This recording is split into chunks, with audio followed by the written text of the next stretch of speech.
Hi, I'm Michael. At my own sister's wedding, in front of 200 guests draped in silk and old money, she raised a crystal glass of champagne, looked me right in the eye, and called me a lost cause. And the worst part is, she truly believed it. My entire family did. It was the story they had all agreed upon, the one that made their perfect lives make sense. Have you ever felt completely invisible to the people who are supposed to see you, most clearly? Before I tell you what happened right after that toast, the moment that shattered their carefully constructed world, leave a comment telling me where you're watching from and subscribe to the channel. Believe me, you won't want to miss what happens when a toast meant to humiliate someone ends up exposing a truth no one was ready for. The conflict wasn't new. It was the foundation of our family. We lived in a sprawling estate in Greenwich, Connecticut, a place where appearances were everything. My sister, Jessica, was the sun around which our family's universe revolved. She was bright, ambitious, and perfectly molded to fit the expectations of our parents. I, on the other hand, was the shadow she cast, quiet, unassuming, and in their eyes utterly unambitious. They saw my modesty not as a virtue, but as a glaring defect, a failure to launch. Every family dinner, every holiday gathering, was a stage. For her triumphs and a silent courtroom, for my perceived shortcomings, it was a cold, unspoken arrangement that had defined my entire life. I remember the day my parents presented Jessica with the keys to a brand new BMW 5 Series for her college graduation. The car was pearl white, gleaming in the driveway like a trophy. My father clapped her on the back, his face beaming with a pride I'd never seen directed at me. "You've earned this," he'd said, his voice thick with emotion. When I finished my own degree, I got a firm handshake and a quiet, "Well done, son." The difference wasn't in the gift, it was in the meaning behind it. Her success was something to be displayed, a testament to their parenting. My achievements, whatever they were private, almost inconvenient, because they didn't fit the narrative they had written for me. So, when the embossed invitation to her wedding arrived, I felt a familiar dread settle in my stomach. It wasn't just a wedding. It was going to be the crowning achievement of Jessica's life, held at a historic mansion in Newport, Rhode Island, that looked like something out of a Gilded Age novel. The guest list was a who's who of our parents' social circle. I knew my role was simple: show up, smile politely, and fade into the background. I was to be the quiet, slightly awkward brother, a living, breathing contrast that made my sister's perfection shine even brighter. It was a role I had played for so long that I barely had to think about it anymore. It was second nature. The day of the wedding was oppressively perfect. The sun was bright, the sky was a deep, cloudless blue, and a gentle breeze drifted in from the Atlantic. As I drove up the long, winding driveway to the mansion, I felt a profound sense of detachment. The perfectly manicured lawns, the valets in crisp uniforms, the sound of a string quartet rehearsing on the veranda, it all felt like a movie set. I was an extra in the grand production of Jessica's life. I straightened my tie, took a deep breath, and prepared to play my part. I just wanted to get through the day, to survive the performance without drawing any unwanted attention to myself. My mother found me near the gardens before the ceremony. She adjusted my collar with a frantic energy, her eyes scanning my face, not with warmth but with critical assessment. "Michael, please," she said, her voice a hushed, urgent whisper. "Try to look happy for your sister today. Mingle a little bit. Don't just stand in a corner by yourself. People will talk." It was never about how I felt. It was always about how things looked. Her words weren't meant to comfort. They were a director's note, a reminder that my quiet nature was an inconvenience, a flaw in the otherwise flawless portrait of our family that she was so desperate to present to the world. I just nodded, the familiar weight of their disappointment pressing down on me. I watched Jessica from a distance as she moved through the crowd during the cocktail hour. She was radiant, of course, a vision in white, laughing and accepting compliments with an effortless grace. She was a queen in her court, and everyone orbited around her. Her husband-to-be, Daniel, stood by her side. He was an army officer, a man with a steady gaze and a quiet confidence that seemed at odds with the performative opulence of the event. I saw the way he looked at her, and for a moment I felt a pang of something that wasn't envy, but a deep, hollow sadness for the genuine connection I had never been allowed to have with my own family. Then came the dinner, and with it the speeches. The ballroom was breathtaking, with towering floral centerpieces and chandeliers that dripped with crystal. The air was thick with the scent of lilies and expensive perfume. The best man gave a funny, harmless speech filled with old college stories. The maid of honor cried her way through a sentimental tribute. It was all so predictable, so perfectly choreographed. I let myself relax, just for a second, thinking I might actually make it through the night unscathed. But then, my father tapped his glass, and with a proud smile, he introduced his daughter, the bride, to say a few words. Jessica stood up, holding her champagne flute. The room fell silent. She was a natural performer, and she soaked in the attention, her smile wide and dazzling. She thanked her parents, her new in-laws, and all the guests for coming. She spoke about her love for Daniel, her voice catching, with just the right amount of emotion. And then her eyes scanned the room and landed on me. A small, almost imperceptible smirk played on her lips. It wasn't overtly cruel, but it was something far worse. It was condescending. It was the look of someone about to deliver a punchline they've been rehearsing for years. I felt a cold knot form in my gut. I knew in that instant that I was about to become part of her speech. "And to my dear brother Michael," she began, her voice syrupy sweet, a caricature of sisterly affection. The whole room turned to me, their faces a mixture of curiosity and polite anticipation. I could feel the weight of their collective gaze settle on my shoulders. Jessica held her glass a little higher, the crystal catching the light from the chandeliers, making it sparkle like a weapon. She paused for effect, letting the silence stretch just long enough to become uncomfortable. In that quiet moment, I saw it all in her eyes. The years of casual dismissals, the subtle jabs at family dinners, the triumphant satisfaction of finally having the perfect stage to deliver her final verdict on my life. She was enjoying this, truly savoring the power she held over me in that gilded ballroom. She launched into a story from our childhood, one I had almost forgotten. It was about a time I'd built a ridiculously ambitious treehouse in our backyard, complete with a rope pulley and a hand-painted sign that read, "Fortress of Solitude." She told the story with a light teasing tone, making the guests chuckle. She painted a picture of me as this wide-eyed dreamer, always lost in my own little world of grand, impossible plans. He was going to be an astronaut one day, then a secret agent, then an explorer who would discover a lost city, she said, her voice laced with a condescending fondness that was far more insulting than outright mockery.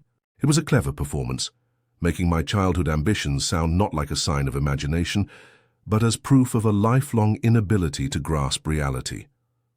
He always had his head in the clouds, she continued, smiling at our parents, who nodded, along with faint, indulgent smiles of their own. Their expressions were the real daggers.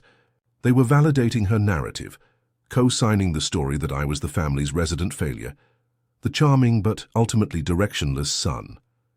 Jessica's words were carefully chosen, each one a small, precise cut. While I was studying, for my SATs, Michael was probably mapping out a journey to the center of the earth. It's sweet, really. That unwavering belief that something incredible is just around the corner, even when it never seems to arrive. The laughter this time was a little more confident, a little more knowing. They weren't just laughing with her. They were laughing at me. I felt my jaw tighten, but I kept my face a perfect, unreadable mask. Then came the final blow, the line she had clearly been building toward. She raised her glass high, her smile broadening into a triumphant beam. "So, let's all raise a glass to my brother," she announced, her voice ringing with false sincerity. She locked eyes with me across the room, and for a split second, I saw a flicker of pure, unadulterated cruelty. To Michael, who's still trying to find his way. The words hung in the air, a public branding, a declaration delivered in front of 200 witnesses that I was, and always would be, a lost cause. The toast was a masterpiece of humiliation, disguised as a loving, sisterly jab. It was an execution performed with a smile, and the room was her willing audience. The sound that followed was a strange symphony of social obligation. a wave of clinking crystal glasses, a smattering of polite, slightly forced applause, and the low murmur of awkward conversations resuming. I could feel their eyes on me, some filled with pity, others with a kind of morbid curiosity, wondering how the family failure would react to being put on display. The heat crept up my neck, a burning shame that felt physical, as if I'd been slapped. For a long, agonizing minute, I was the center of attention for all the wrong reasons. I was no longer a guest, I was a spectacle, an anecdote in my own sister's perfect story. My only defense was the stillness I had perfected over a lifetime of being underestimated. I didn't move. I didn't even blink. I just sat there holding her gaze until she finally looked away, satisfied with her work. On the outside, I was a statue of calm. But inside, a dam had broken. It wasn't a torrent of rage or a flood of tears. It was something colder, quieter. It was the chilling realization that the person I thought was my sister, the girl I had shared a childhood with, simply did not exist anymore. In her place was a stranger who saw me not as a brother, but as a convenient stepping stone, a dark backdrop against which her own life could shine more brightly. The betrayal was so absolute, so profound, that it almost felt surreal. It was the kind of hurt that doesn't scream. It silences everything else. My gaze drifted to my parents' table. My father was suddenly intensely focused on swirling the wine in his glass, refusing to meet my eyes. He was a master of avoidance. My mother, however, looked directly at me. She offered a tight, almost pained smile, a silent plea for me to play, along to not cause a scene, to swallow this public humiliation for the sake of family harmony. Her look wasn't one of support. It was one of damage control. In that moment, I understood with a final, crushing clarity that they were not just bystanders in this dynamic. They were the architects. They had built the pedestal for Jessica and dug the hole for me, and they expected both of us to stay in our designated places. I looked back at Jessica. She was now laughing with her new husband, her hand on his arm, the picture of bridal bliss. She had already moved on. For her, the toast was just a small, amusing moment in her perfect day. For me, it was a point of no return. The last, frayed thread of hope I'd held on to, that one day they would see me for who I truly was, snapped. It didn't break with a loud crack, but with a quiet, definitive severing. There was no anger left, just a hollow, empty space where my love and longing for their approval used to be. It was over. I was finally, completely and irrevocably done. A strange sense of peace began to settle over me, right alongside the cold ache of betrayal. The humiliation was still there, a fresh, stinging wound, but underneath it was something new. Freedom. I was free from the exhausting, lifelong effort of trying to earn their respect. I was free from the hope that they would ever change. This public execution wasn't an attack. It was a release. Jessica, in her attempt to permanently define me as a failure, had inadvertently given me the one thing I never knew how to take for myself: an exit. She had drawn a line in the sand so clearly and so cruelly that there was no longer any ambiguity. I knew exactly where I stood with them, which meant I finally knew exactly where I needed to go. I remembered a summer when I was 12 and Jessica was 10. She had fallen from that same treehouse I had built and broken her arm. I remembered carrying her back to the house, her small body trembling with pain and fear, her tears soaking my t-shirt. I remembered staying by her side all night, reading her stories and telling her stupid jokes until she finally fell asleep. We were a team then. We were brother and sister. Where did that girl go? Looking at the poised, smiling woman across the ballroom, I couldn't find a single trace of her. It felt like mourning someone who was still alive, a grief for a relationship that had died so slowly I hadn't even noticed until it was gone. The band started playing a cheerful, upbeat song, and the spell was broken. Guests began to migrate toward the dance floor, their laughter and chatter filling the vast ballroom once more. The world moved on, pulling the spotlight away from my small table of shame. But I remained still, an island of silence in a sea of celebration. I was no longer a participant in this event. I was an anthropologist, observing the strange rituals of a tribe to which I no longer belonged. The pain hadn't vanished, but it had transformed. It was no longer a weight holding me down, but a compass, pointing me toward a new direction. All I had to do was stand up and walk away, and for the first time in my life, I felt ready to do just that. I took a slow, deliberate breath, the air in the opulent ballroom suddenly feeling thin and stale. The decision was made. Not in a flash of anger, but in the cold, quiet clarity that follows a final, unsurvivable wound. I was going to leave, not storm out, not make a scene. That would only give them the satisfaction of another story to tell, another piece of evidence for their narrative of my instability. No, I was going to simply vanish from their lives, as quietly and completely as a ghost.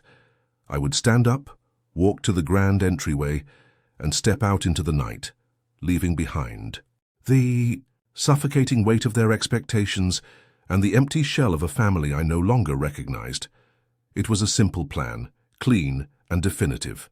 A quiet amputation of a part of my life that had turned toxic. My hands felt steady as I reached for the starched linen napkin on my lap. I folded it with a precision that felt almost out of place amidst the emotional chaos inside me. I placed it neatly on the table, next to my untouched glass of water. It was a small, mundane action, but it felt significant, like the first formal step in a long-overdue resignation. Every movement was calm, measured. I was a soldier preparing his gear before a mission, each fold and placement a ritual of focus.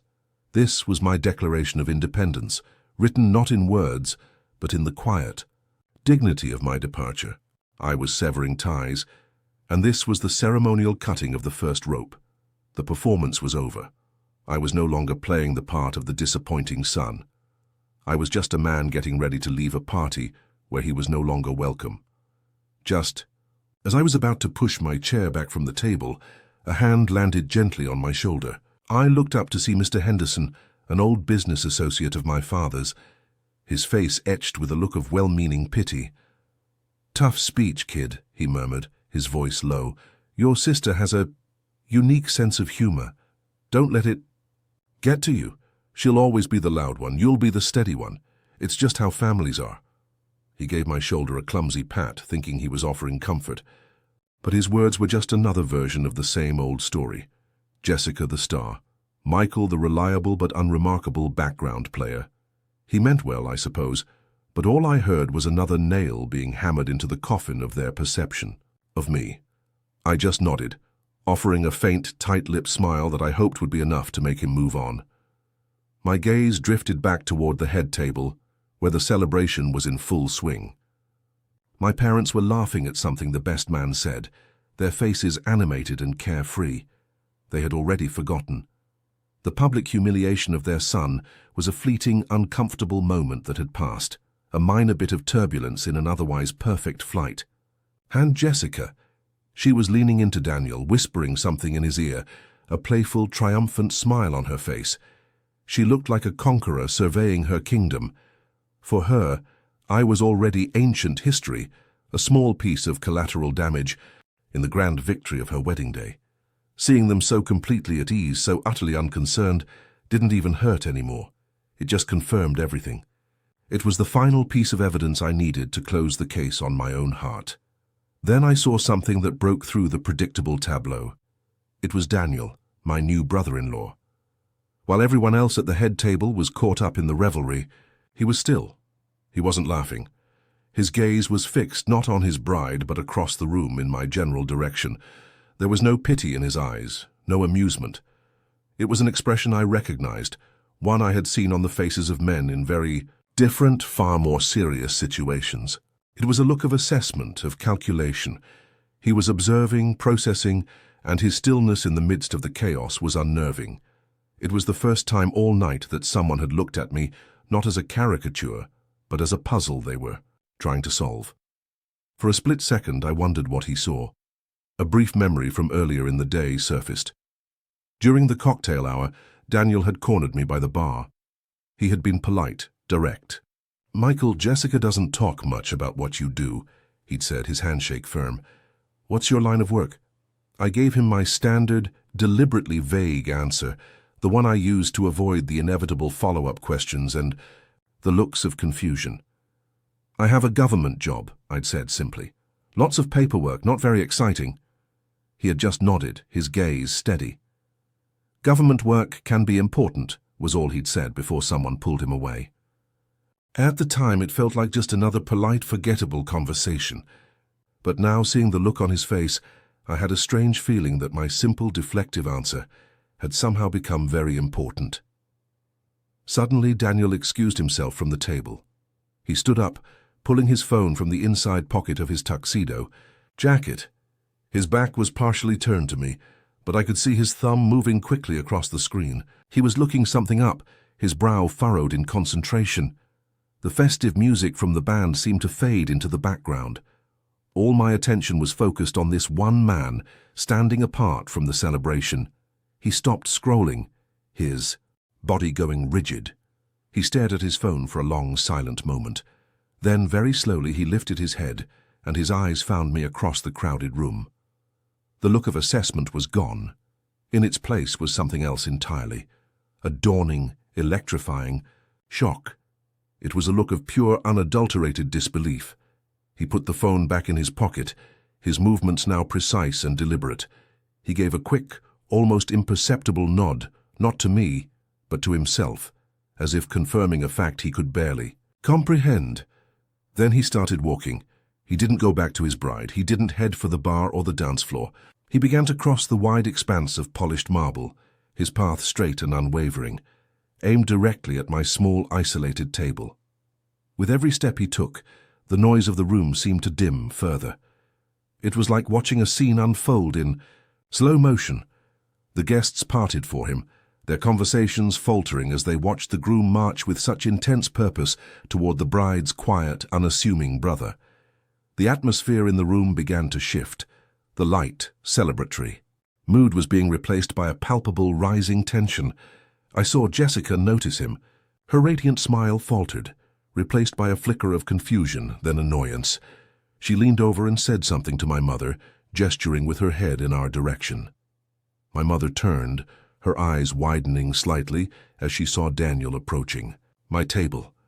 My father stopped mid-sentence, his wineglass hovering near his lips, his expression one of complete bewilderment. They had no idea what was happening, but they knew it was a deviation from the script. Their perfect choreographed evening was being interrupted, and the source of the disruption was moving inexorably toward the one person they wished would just disappear into the wallpaper. Their confusion was a small, satisfying crack in their perfect facade. He reached my table and stopped. He stood perfectly straight, his military bearing suddenly pronounced in the soft lighting of the ballroom. He didn't offer a handshake or a comforting word. He just stood there, a silent, imposing figure, his eyes locked on mine. In his gaze there was no pity, there was no condescension. There was something I hadn't seen from anyone in this room, from anyone in my family in my entire life. It was respect, a deep, profound, and unmistakable respect. The silence stretched, thick with unspoken questions. The entire room seemed to be holding its breath, waiting to see what the groom would do next, and in that moment I knew my quiet exit was about to become something else entirely. He reached my table and stopped, a silent statue in the middle of the swirling party. The air around us crackled with a sudden, intense pressure. The cheerful music from the band seemed to warp and fade, replaced by the thumping of my own heart. I could feel hundreds of pairs of eyes on us, their curiosity a physical weight. Guests who had been laughing moments before now stood with their champagne glasses frozen halfway to their lips, their faces a gallery of confusion. Daniel's expression was unreadable, carved from stone. His gaze locked onto mine with an intensity that felt like it could strip away every lie I'd ever told myself about my family. My plan for a quiet, dignified exit had just been blown to pieces. Now I was trapped in the center of a spotlight I'd spent my entire life trying to avoid, and the man who put me there was my sister's new husband. Across the room, I saw Jessica's perfect smile curdle into a mask of pure irritation. She clearly thought Daniel was about to commit some terrible social faux pas, perhaps offering a clumsy public apology for her cruel toast. She leaned toward my mother, her whisper sharp and angry. a queen furious that one of her subjects had dared to go off script. My mother's face, already tight with the strain of maintaining appearances, went pale. She looked from Daniel to me and back again, her eyes wide with a dawning horror. This was her worst nightmare. A scene. An unpredictable, unmanageable moment that threatened to shatter the flawless image she had so meticulously constructed for this day, for her entire life. Her hands were clasped so tightly on the table that her knuckles were white. My father, a man whose primary emotional response to anything unpleasant was to pretend it wasn't happening, could no longer ignore the situation. He had frozen mid-conversation with a guest, his mouth slightly agape. The jovial, proud father of the bride persona had vanished, replaced by a look of sheer, unadulterated panic. He looked like a man who had just realized he'd left the family, safe wide open. This wasn't part of the program. This wasn't in the carefully vetted speeches or the approved guest list. This was chaos, and it was centered on the one variable in their perfect family equation they had never managed to solve: me. For the first time, I saw genuine fear in his eyes, and I realized he had no idea what was about to happen. He was as powerless as I was. The low murmur of the crowd grew into a tangible buzz, a wave of whispers rippling through the ballroom. "What's going on? Is that her brother? Did something happen?" The questions hung in the air, thick with speculation. Every guest was now a spectator at a new, unscheduled event. The string quartet, the five-tiered cake, the ice sculpture of a swan, all of it faded into the background. The real drama was happening at table 19, the designated island for the family's quiet disappointment. I felt a flush of heat rise up my neck, but it wasn't shame this time. It was something else, a strange electric anticipation. The narrative of my life, so carefully written and controlled by my family, was about to be ripped from their hands. Daniel didn't say a word. He just stood there, his presence commanding the entire room. He was still in his formal army dress uniform, the dark blue fabric and polished brass buttons, a stark contrast to the civilian tuxedos around him. He looked like he belonged to a different world, a world of discipline, honor, and unspoken truths, a world I knew intimately. I looked into his eyes, searching for a clue, for any hint of what he was thinking. Was this an attack, a confrontation? But all I saw was a deep, unwavering seriousness. It was the look of a man who had just been given a piece of intelligence that changed the entire nature of the mission. He wasn't looking at me as a brother-in-law. He was looking at me as something else. My mind raced, cycling through 1,000 possibilities. What could he have found on his phone? My deliberately bland, almost non-existent online presence. My sparse employment history listed as a government contractor. It was all designed to be forgettable, to deflect interest. I had built a fortress of mediocrity around my real life, a camouflage so effective that even my own family had been fooled for years. I braced myself, my hands resting calmly in my lap. I wouldn't flinch. I wouldn't show them fear or confusion. After a lifetime of their judgment, I would face this moment, whatever it was, with the same quiet stillness that they had always mistaken for weakness. Let them watch. Let them all watch. A memory, sharp and vivid, cut through the tension. I was standing on a dusty airstrip in a place I could never name, the sun beating down so hard it felt like a physical weight. I was 24 years old, and a 4-star general was pinning a medal to my chest, his voice too low for anyone else to hear. "What you did out there, son," he'd said, his eyes filled with a weary respect. "Most people will never know about it, but the right people know. That's all that matters." I had lived by that code ever since. My worth wasn't measured in public accolades or parental approval. It was measured in quiet, unseen actions and the respect of people who understood the true meaning of service and sacrifice. People like Daniel. As if he could read my thoughts, Daniel's posture shifted. It was a subtle, almost imperceptible change, but to me, it was as loud as a gunshot. He squared his shoulders and pulled his chin in slightly. His body snapped into a position of parade rest, a formal, disciplined stance of deference. It was a gesture so ingrained in military culture that it was practically instinct.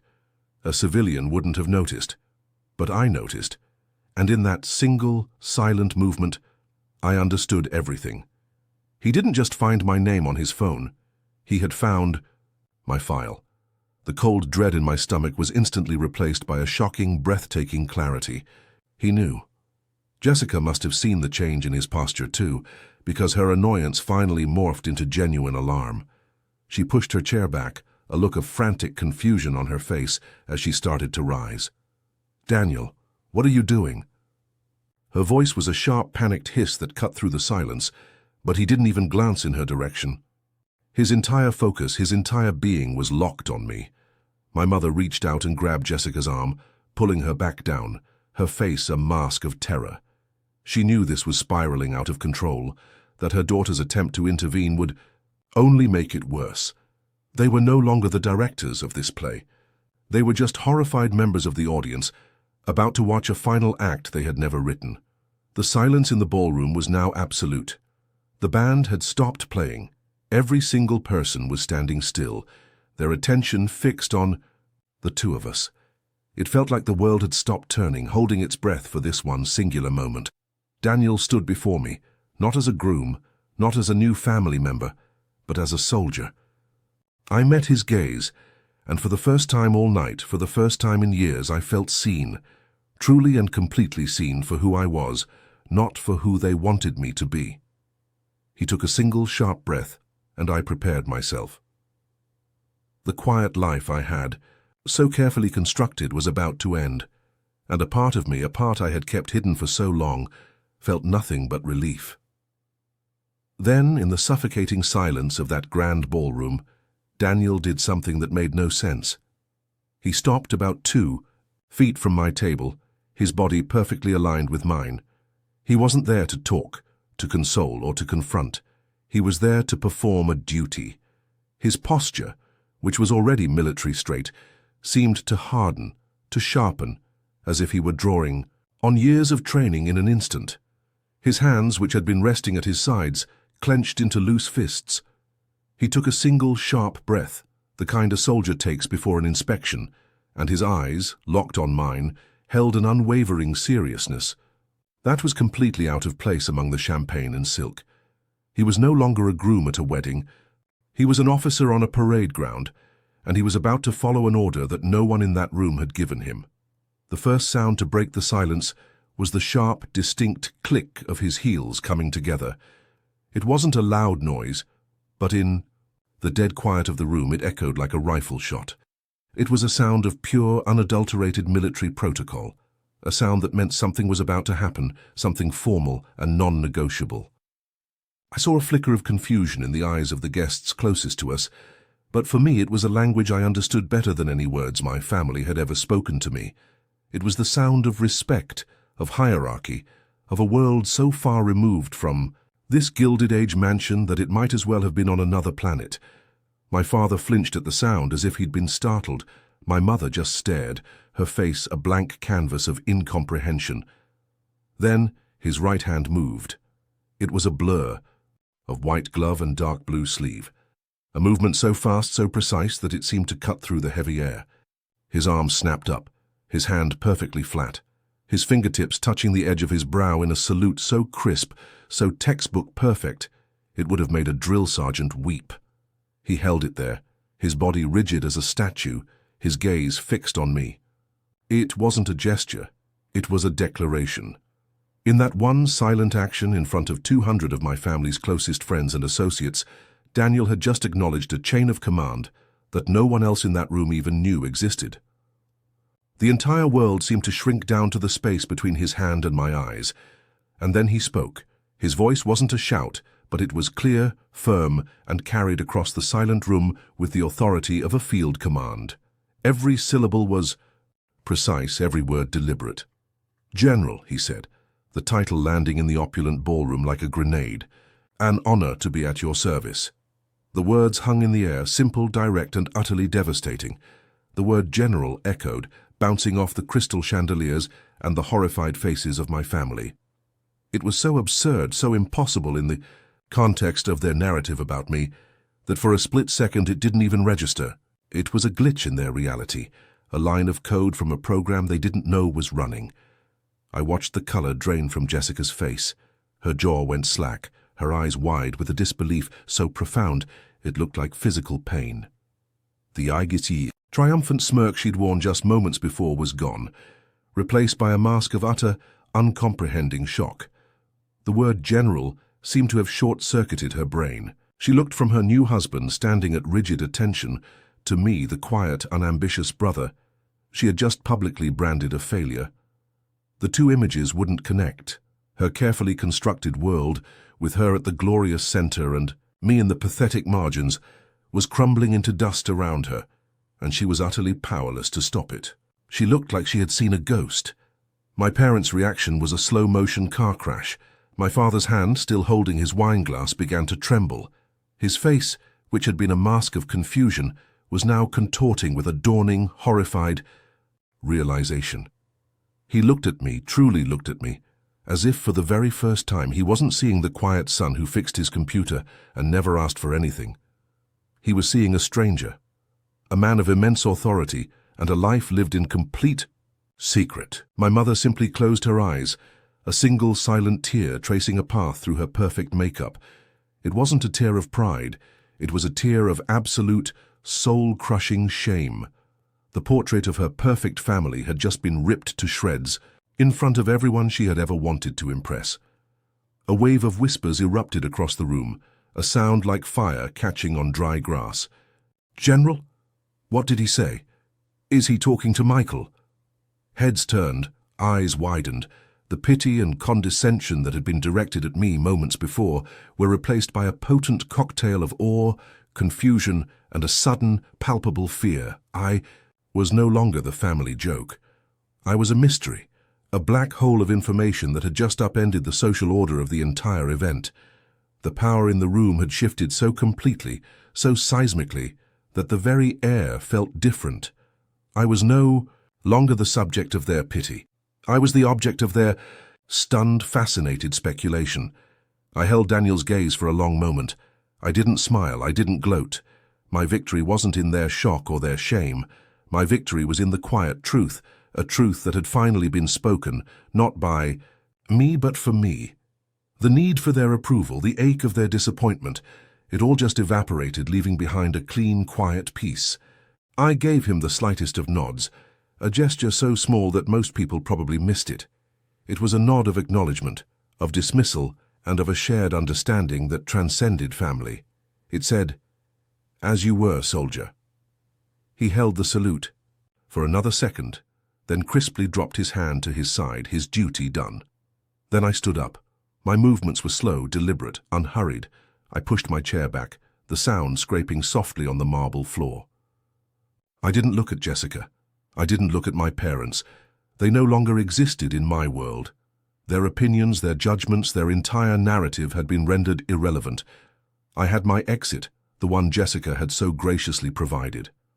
But it was no longer the quiet escape of a defeated man. It was the dignified departure of a man who had nothing left to prove. I smoothed the front of my jacket, my hands steady, my heart calm. The performance was over. I turned and began to walk toward the grand double doors that led out into the cool night air. The crowd of guests instinctively parted for me, a silent, human corridor forming in my path. I could feel their eyes on my back, but I didn't look back. I walked past the towering floral arrangements, past the string quartet that had fallen silent, past the 5-tiered cake that suddenly looked absurd and meaningless. I left them all behind in that gilded cage, my stunned sister, my shattered parents, and the 200 guests who had just witnessed the complete and utter implosion of a family's deepest lie. As my hand touched the cold brass of the door handle, I heard Jessica's voice, a thin, desperate cry from across the room. "Michael, wait!" It wasn't a command. It was a plea. The plea of someone who had just realized they had made a terrible, irreversible mistake. But I didn't stop. I didn't even slow down. I pushed the door open, stepped out into the darkness, and let the sounds of their broken world fade away behind. Fiancé, for the first time in my life, I was truly, completely, and irrevocably free. I drove for 3 hours that night, with no destination in mind. The windows of my car were down, and the cold Atlantic air whipped through the cabin, clearing out the last stale remnants of that suffocating ballroom. I didn't turn on the radio. I just listened to the sound of the tires on the asphalt, a steady, rhythmic hum that felt like a new heartbeat. I pulled over at a deserted, scenic overlook, somewhere along the coast, the moon hanging pale over the dark, churning water. I took out my phone, looked at the screen full of notifications that were already starting to flood in, and then I turned it off. The silence that followed was the most profound and peaceful sound I had ever heard. It wasn't the absence of noise, it was the presence of freedom. The weight of their world, their expectations and their lies had finally been lifted from my shoulders, and I felt so light I could have floated away into the night sky. The next morning I turned the phone back on, more out of a sense of detached curiosity than anything else. There were 37 missed calls, 22 from Jessica, 8 from my mother, and 7 from my father. The texts were a chaotic timeline of their unraveling. Jessica's started with fury. "How could you ruin my wedding?" Then they shifted to panicked confusion. "What was that? What did you say to Daniel?" My mother's were just a series of desperate pleas. "Michael, please call me. We need to talk. People are asking questions." My father, true to form, sent only one, a stiff, formal message that read, "An explanation is required, immediately." There was no apology, no remorse, not a single word acknowledging what they had done. It was all about them, about their ruined party and their public image. I read them all one by one, and then I deleted the entire thread without a single reply. I found out later, through a mutual acquaintance Daniel and I shared from our service days, that the honeymoon in Bora Bora was a complete disaster. The lie Jessica had told wasn't just about me, it was a lie about her own character, and Daniel saw it with blinding clarity. He was a man who lived by a code of honor, and he had just married a woman who used humiliation as a form of entertainment. The foundation of their marriage, built on the pristine white sand of her perfect wedding, had cracked before they even left the reception. He couldn't look at her the same way. The respect was gone. He saw not a partner, but a performer, and the entire opulent spectacle of their life together suddenly felt hollow and fraudulent to him. The marriage was, for all intents and purposes, over before it even began. The fallout for my parents was just as devastating, but in a different way. Their currency was social standing, and they were now bankrupt. The story spread through their circles like a virus. The quiet, disappointing son was a 2-star general in a highly sensitive branch of military intelligence. The narrative they had so carefully crafted for 2 decades had been publicly detonated. They were no longer the parents of the perfect daughter and the lost cause son. They were the fools who didn't even know who their own child was. The pitying looks they had always directed at me were now turned on them. Their friends whispered behind their backs at the country club. The humiliation was absolute. About a month after the wedding, I received a package. Inside was a typed letter from my father, detailing the financial and social damage, and a check for a substantial amount of money. It wasn't an apology. It was a severance payment. I tore it up without a second thought. 2 months later, I got a call from an unknown number. It was Daniel. His voice was quiet, professional. He wasn't calling to apologize for Jessica. He was calling as one officer to another. He told me he'd had a gut feeling about me, that my quiet demeanor didn't match the story he'd been told. A quick search of a secure government database, accessible to someone of his rank, had brought up my heavily redacted service record and my current rank. He said, "Sir, my actions were a matter of protocol and respect. I couldn't stand by." We talked for about 10 minutes. It was a calm, direct conversation between 2 men who understood a world my family couldn't even imagine. He never mentioned Jessica by name. He didn't have to. At the end of the call, he simply said, "I wish you well, General." And that was that. Their divorce was finalized a little over a year after the wedding. It was quiet, as these things often are in those circles, handled by expensive lawyers who specialized in making problems disappear. Jessica moved back into the Greenwich estate for a while, a queen returning to a conquered and empty kingdom. The pearl-white BMW was eventually traded in The perfect life she had paraded in front of everyone had dissolved, leaving her with nothing but the echo of her own cruel words in a ballroom that was now just a memory. I heard she tried to rebrand herself, getting involved in charities and sitting on boards, but the story always followed her. She was the woman who tried to humiliate a war hero at her own wedding. It was a stain that no amount of money or social maneuvering could ever wash away.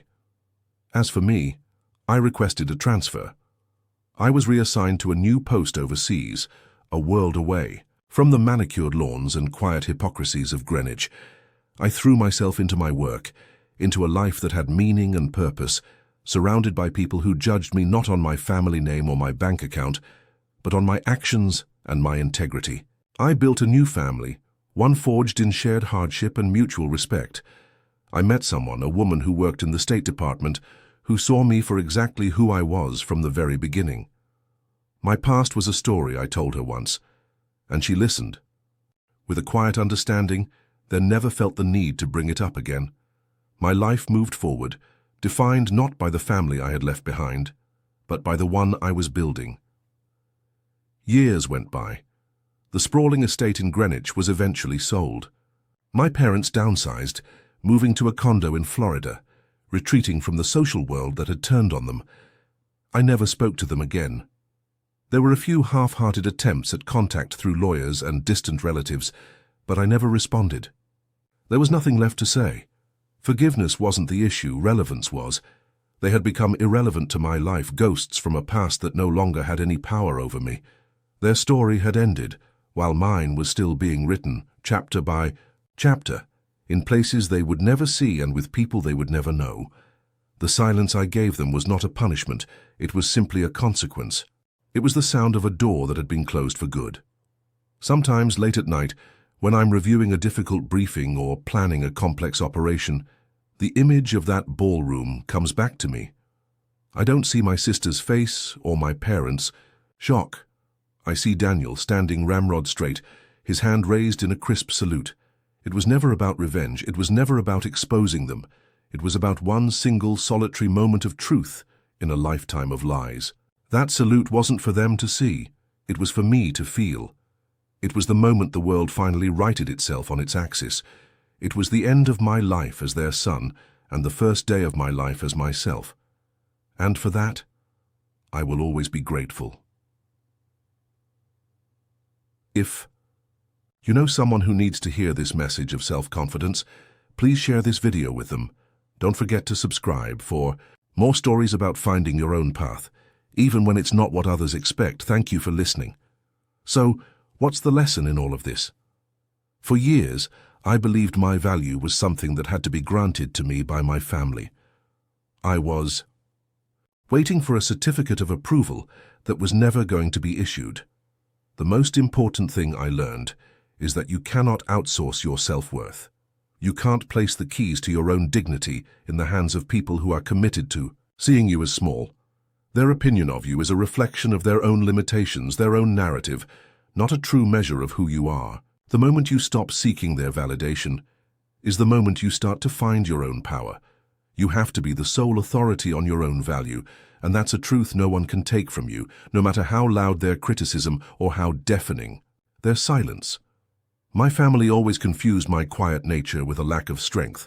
They saw noise, ambition, and public success as the only metrics that mattered. But true strength isn't about being the loudest person in the room. It's about the discipline you maintain when no one is watching.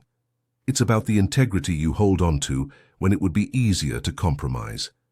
It's the quiet, thankless work you do on yourself and for others.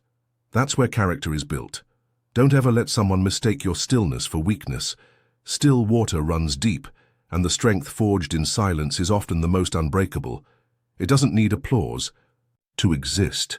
It just needs you to believe in it. That night also taught me a hard but necessary lesson about family.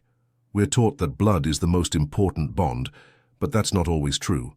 Sometimes the people you share a history with are the very ones holding you back from your future. The realest connection I felt in that entire ballroom was with a man I just met, someone who recognized a shared code of honor. Your true family, your tribe, are the people who see you, respect you, And share your values, regardless of whether you share a last name. Don't be afraid to build your own family, one founded on mutual respect and genuine support. That's a bond that can be far stronger than one based on mere obligation. And let's talk about the illusion of it all, the grand mansion, the designer, clothes, the perfect wedding. It was all a stage set. My family was obsessed with the appearance of a perfect life, but underneath all that polish, it was hollow. They had status, but they lacked substance. They had wealth, but they were bankrupt in character. The greatest trap you can fall into is comparing your real, messy, authentic life to the curated highlight reel of someone else's. True wealth isn't about what you own or who you impress. It's about who you are when all of that is stripped away. It's about having a quiet confidence that doesn't need a fancy car or a big house to feel secure.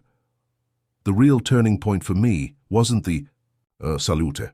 It was the decision I made moments before it, when I folded my napkin and prepared to walk away. The power wasn't in being publicly vindicated. It was in privately deciding I was done. Walking away from a toxic situation isn't an act of failure. It's an act of profound self-respect. It's you telling the universe that you value your peace more than their drama.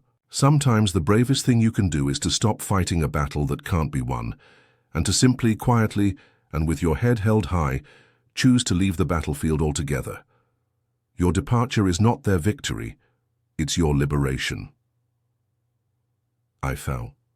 Never sought revenge, and I think that's an important part of this. I didn't have to. Their world crumbled under the weight of its own lies and cruelty. When you focus on building your own life with integrity, you don't have to worry about tearing anyone else's down. Life has a strange and sometimes brutal way of balancing the books.